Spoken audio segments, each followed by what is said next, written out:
નમસ્કાર, યલગાર ન્યૂઝમાં આપનું સ્વાગત છે। જોઈએ આજના મુખ્ય સમાચાર। છોટાઉદેપુર જિલ્લાની બોડેલી નગરપાલિકામાં 28 ઉમેદવારોમાં માંડ 16 ઉમેદવારો કોંગ્રેસને મળ્યા। કોંગ્રેસના જિલ્લા પ્રમુખનો આક્ષેપ ભાજપ અમારા ઉમેદવારો તોડીને લઈ ગઈ। છોટાઉદેપુર જિલ્લામાં કોંગ્રેસના ઉમેદવારોને ભાજપે તોડ્યા। છોટાઉદેપુર જિલ્લામાં ભાજપે સામ દંડ ભેદની નીતિ અપનાવી। જ્યારે ભાજપ જિલ્લા પ્રમુખના જણાવ્યા મુજબ હાલ તો અમારી પાસે પૂરતા ઉમેદવારો છે, અમારે કોંગ્રેસના ઉમેદવારો લેવાની જરૂર નથી તેવો લૂલો બચાવ કર્યો હતો।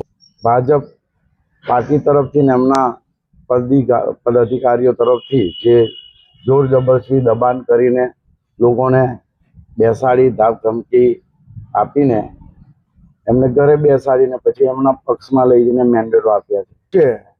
100% થયું છે।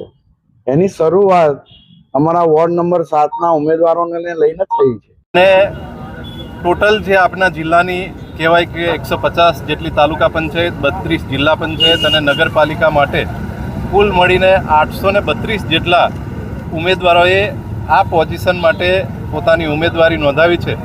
એટલે ભારતીય જનતા પાર્ટીને પોતાના કાર્યકરો પર પૂરો વિશ્વાસ છે કે સીટ ઉપર 8 થી 10 જેટલા ઉમેદવારોએ પોતાની ઉમેદવારી નોંધાવી છે।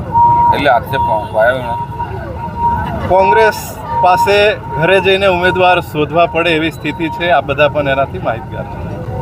કોઈ ઊભું રહેવા માટે તૈયાર નથી, એમની ટિકિટ લેવા માટે તૈયાર નથી। કોંગ્રેસની કેવી હાલત છે? કોંગ્રેસની હાલત અહીંયા આ છોટાઉદેપુરની અંદર કંઈ એની દેખાતી જ નથી એવું છે।